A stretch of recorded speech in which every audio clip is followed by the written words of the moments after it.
head over to losingmymind.com to check out our latest song, Genocide. Support our work. Now, onto the show.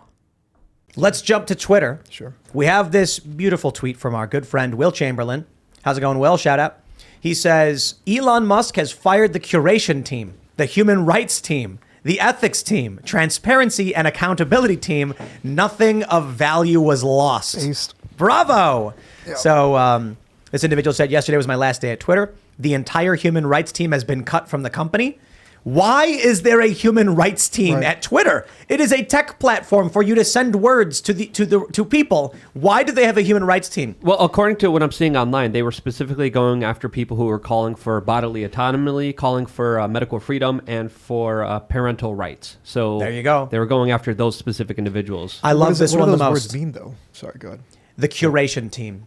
The entire Curation team was fired. I'm very happy about this because Twitter once put on their what's happening trending tab for like 2 weeks a fake story about me. Totally fabricated, completely insane. And people were commenting on Twitter being like, why is this really weird fake story trending when no one's talking about it? It's not relevant. It's not political. It's just a hit piece. What was the story? I'm not going to get into it. Okay. It's just a fake story, fabricated in every respect. Okay. And Twitter's Curation team decided they should make sure all of their users see a story that no one cared about. And the response from most people was like, why is this trending? This story is clearly fake. Because they're ideological. Because these people are Marxist, leftist cult members. And so anything they can do to attack their ideological enemies, they do. So good riddance to them. And then we have Ben Collins. He's also one of these fake news guys. He says the entire ethics, transparency, and accountability team at Twitter is gone. If you want a sense of where the site is headed. Where is it headed? Where is a tech platform headed that doesn't have a ethics team? Look, man, that's what I call bloat. That guy, Ben Collins, his bio on Twitter is Dystopia Beat, which is hilarious because he just runs cover for actual dystopia. Yeah, he just writes fake stuff. Right, that's right. No, I think that I have noticed that I'm being targeted less with like tweets, people, and content that I hate. Whereas like before I would log in and be bombarded with like, pro-Ukrainian war propaganda, people screaming about how the U.S. needs to get involved and stuff. And I hated it because I don't follow any of these people. Like I don't follow the Kiev Post or the Kiev Independent, right? But I'd open my app and there would be somebody saying that the United States has to continue giving Ukraine aid like after midterms. I mean, why am I seeing this? Go ahead. Yeah. No, I've just noticed that like in the last few days, I don't see that anymore. So Elon Musk's $8 plan is striking at the heart of U.S. Cyber Command operations, manipulation, etc. Mm-hmm. So we learned this 10 years ago or so from this leak that the U.S. government was producing sock puppet accounts, that private companies would make a series of fake bots and sock puppets. A sock puppet is an account that looks like a real person that you control. So, a sock puppet would be John Doe, has 10 accounts. One is John Doe, and then he has Jane Doe, Rick Doe, Bobby Smith, and he acts like they're different people. Then you tweet something like, I'm a big fan of pineapple on pizza. And then all of a sudden you get slammed by just 10 posts all being like, you're disgusting. That's really awful. Oh, come on. You don't really like that. And it makes you feel like you're being unpopular. All of a sudden people are attacking you for doing this thing. And so you're like, oh, I was just kidding. I won't. But it's one guy. Yeah. With Elon Musk doing this $8 thing, the ability of the U.S. government and other intelligence agencies to manipulate using bots and sock puppets is gone. Yeah. Because people are going to be like, I don't want to interact with random anonymous accounts. Sorry, I'm going to ignore, don't care. Yeah, I mean, that was something that I commonly heard was that people who would tweet things that, contrary to the consensus on the war would just be swarmed by just tiny anon accounts that were either just recently created or had very few followers that would all be basically like I saw it too. Like I wrote about Ukraine and stuff. Like I would get swarmed by these accounts, like these nobodies. And a lot of them had been created in the last year or so. Yep. I don't really notice that anymore. I tweeted this and a bunch of people got mad.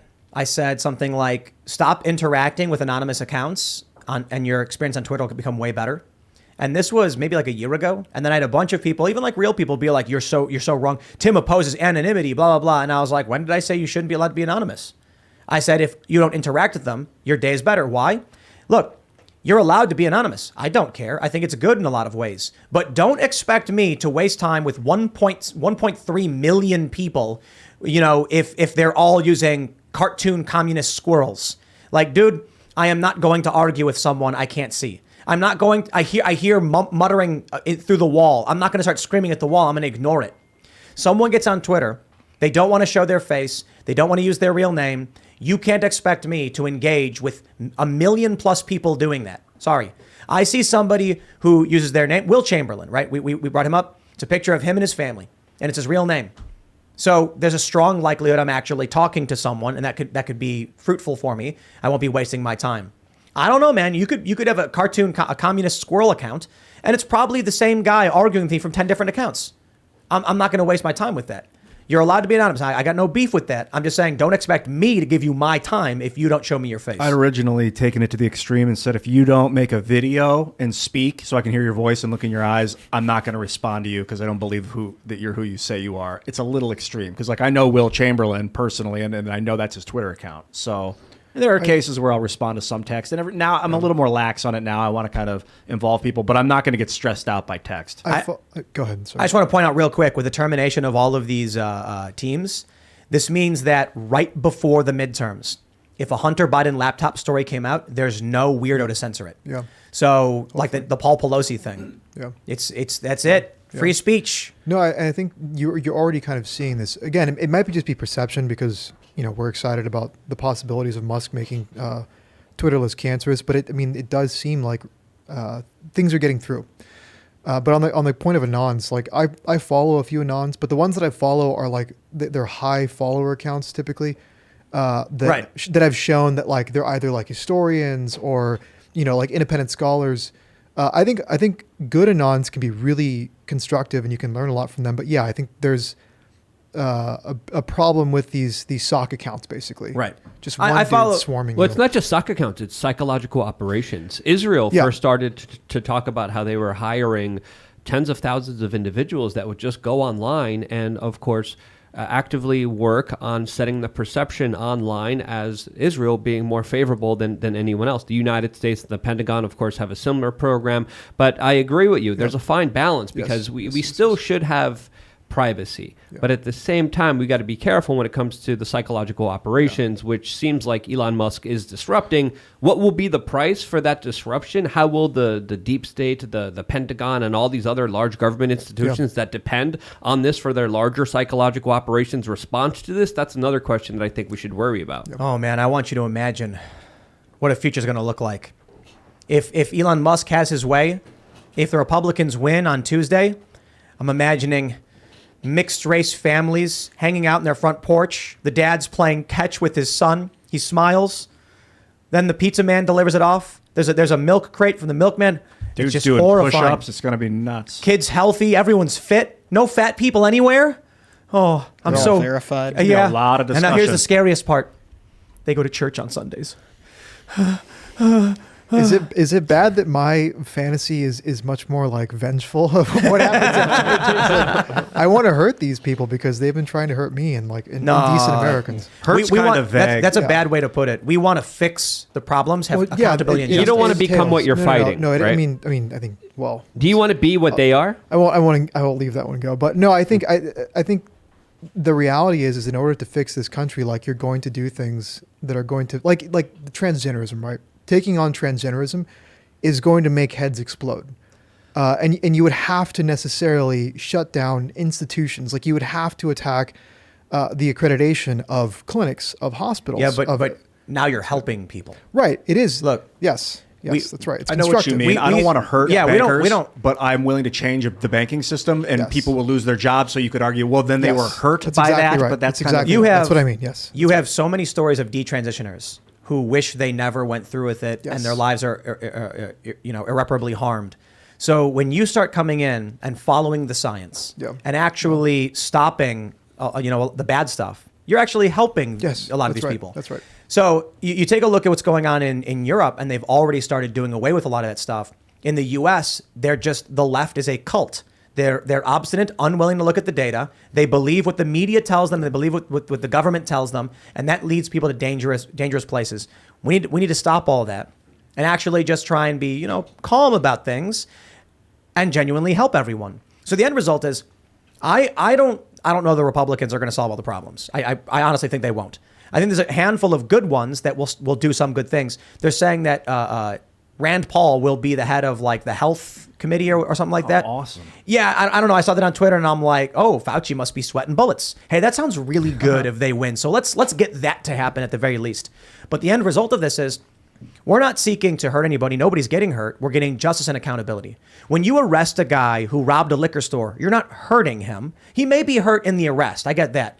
But we're ultimately doing it because we want to help everyone and stop this guy from doing wrong. Ideally, in my view, we would arrest someone because we are trying to help them. We're trying to rehabilitate. Unfortunately, I think we need prison reform and criminal justice reform because too often we don't do that. But the end result should be we are better than they are. We don't go out and burn down buildings and riot like Antifa does. We don't justify the violence and then lie about it. Everything that's happened from this eclectic bunch of people from libertarian, post-liberal, and conservative has been to make everyone's life better. And the problem is the left exploits the goodwill and good faith of those trying to actually help people.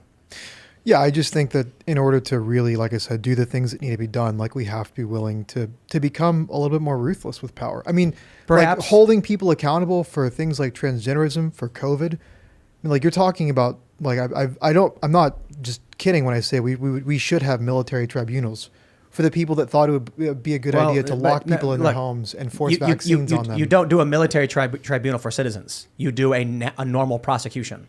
Like you don't bring in the army to arrest people for civil right. Well, you understand what I'm saying. Like I think that the scale but you just arrest them. Sure. You arrest them. We charge them, and we first get Rand Paul on the health committee, or whatever it's called. Then he launches investigations, files subpoenas. Then Congress can, start making criminal referrals. Then after the Republicans get into 2024, we can weed out the corruption in the DOJ. It's going to take a long time, but the solution is fairly more normal. Congressional inquiries, federal investigations, special counsels, arrests. And I think that's the path to go for. Thanks for watching this clip from the Timcast IRL podcast. Hang out with us live Monday through Friday at 8 p.m. and become a member over at timcast.com for uncensored, members-only shows exclusive. Thanks for hanging out, and we'll see you all next time.